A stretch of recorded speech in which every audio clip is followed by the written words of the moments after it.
Good morning, buongiorno, buonasera, good evening. Welcome back to my channel.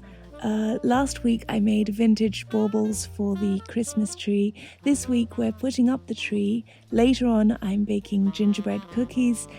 But first up this episode, I'm crafting a natural Christmas wreath with materials foraged from the woods around the villa. I'm making the wreath itself out of willow branches. Guido's family have very traditional vineyards. They have a lot of willow trees because the old-fashioned way of securing grapevines was using the very flexible willow branches. I've never made a basket or anything with branches, but I really like learning by trial and error and ultimately using my instincts. I've been reading a lot lately about how this part of our brain is starting to atrophy because we're just completely obsessed with having instant knowledge and not being more in touch with our instincts. So I love throwing myself into something and kind of guessing without Google, come si faceva una volta, as one used to do in the old days. When you think about it, humans have been crafting shapes out of branches by hand for centuries. It predates pottery and stone carving, practically as long as there have been men and women walking the earth.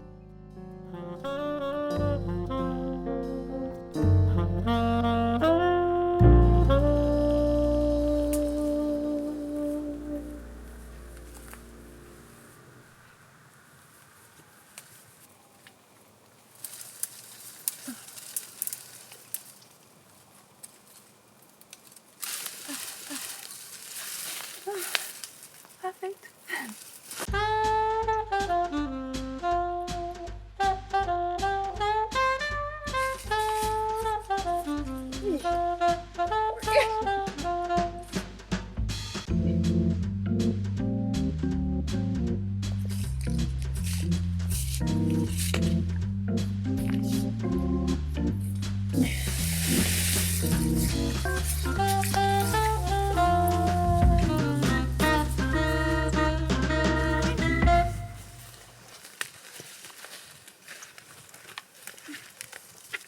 Devi venire qua.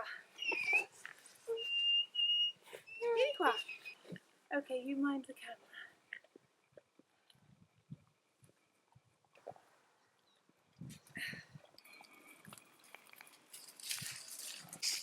Ma quanto sei affettuoso, quanto sei affettuoso.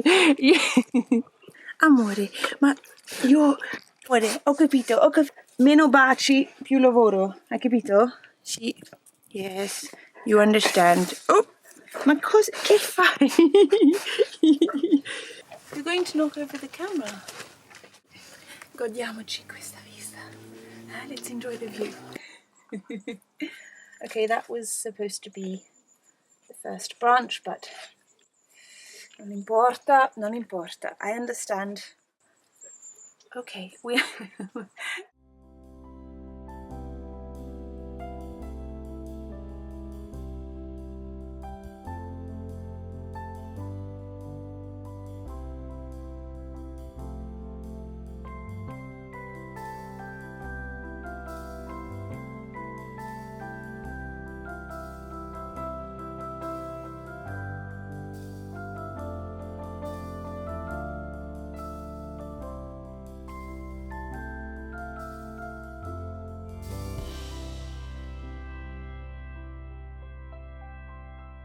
Certainly looks homemade. Not there yet, but this is...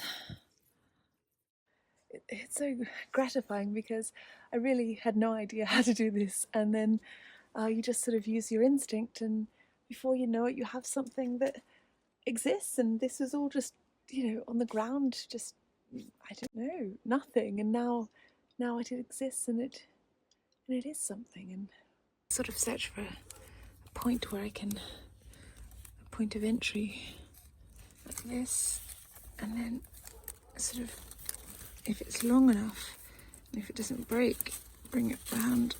Oh, I can't do it one-handed. And it's sort of like life, like you just have some, you know, a piece, and you're trying to put it in between and have it grip on, and have, you know, like when you're trying to achieve a goal and you keep trying to get some traction and get some resistance, and have it feel like it's becoming taking form, and it just doesn't, and then you keep trying, and then it does. Mm-hmm. Almost done. Look at this. It's a real wreath.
These would be good. Yes.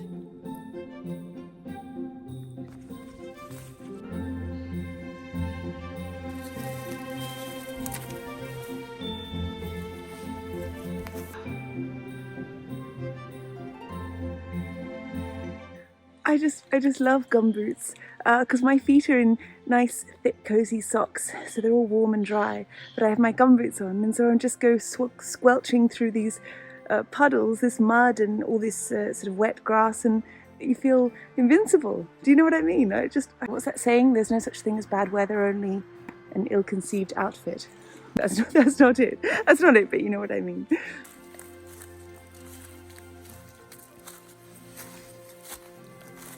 Oh, this looks nice. What are you? This looks very nice. Oh, it's so spiky. Kind of hurts. It turns out in Italian this is called pungitopo. Pungere means to prick or sting, and topo means mouse. And apparently in the old days in Italy they used to put it over cheese to stop mice from getting to the cheese. Ciao! Potresti lanciarmi un altro cestino, per favore? Perché... Già tutto pieno? Sì. Chi c'è? Ah, sì, no, è colpa mia, sì. Vai dall'altra parte, dalla cucina, amore. Ah, bravo. Lascia le piante. Sì. Ok. Ci sei? Sì. Lo tappi? Sì. Fai ruotare? Vai. 2, 1. Yeah!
quello è bello. L'abete classico è quello lì, sì. Sì. A toilet roll and again some Ferrero Rocher wrappers to make the star. And this I'm just going to put on the back of here, and then you won't see it from behind, and it can slot on.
My sister and I have always made gingerbread men at Christmas. I like to make the dough the night before for maximum depth of spiced flavour. Start by softening the butter, then mix in brown sugar,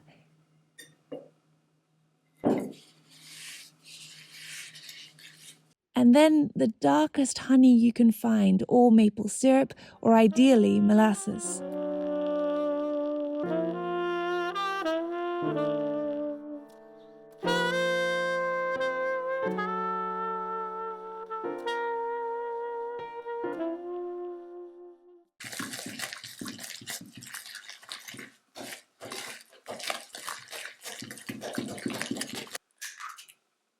Add an egg,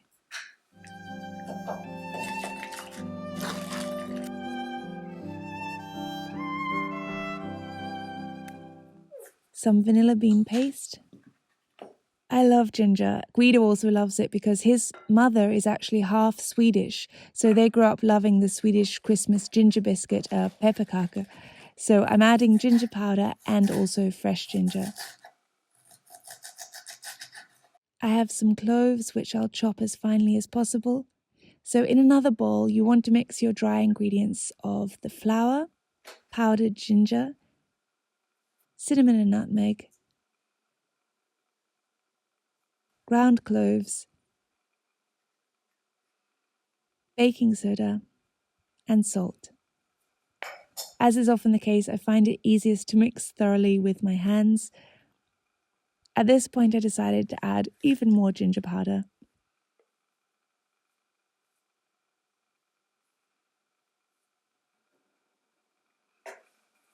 Mix the dry into the wet in 2 batches until it forms this lovely caramel-coloured cookie dough.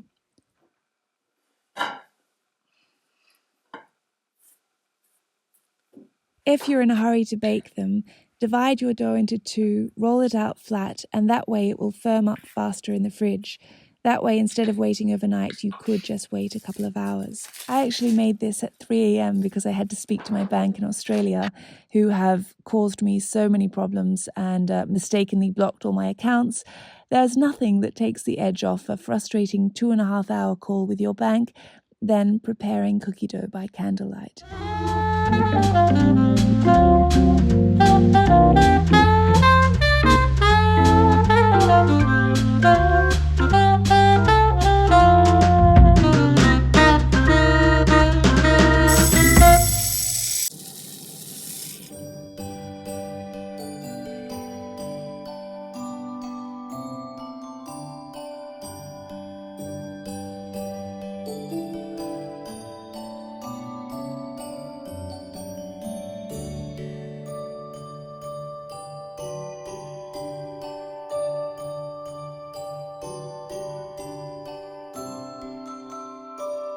I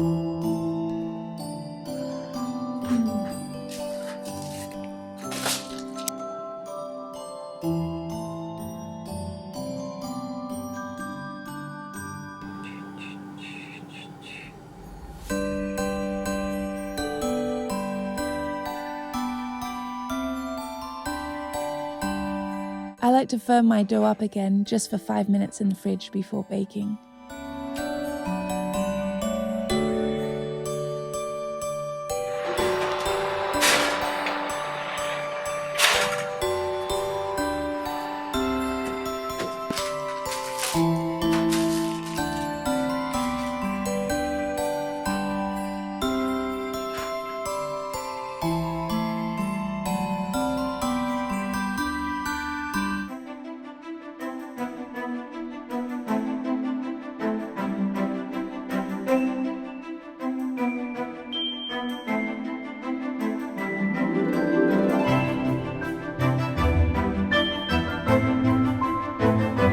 A big thank you to these people who support my channel on Patreon by choosing whatever they think my work is worth to them. Because of you, this year I've been able to make 52 episodes, over 1,049 minutes of film. That's over 17 hours, so it's like I've made almost 11 feature films this year. None of this would have been possible without the kindness of strangers. Merry Christmas. Buon Natale.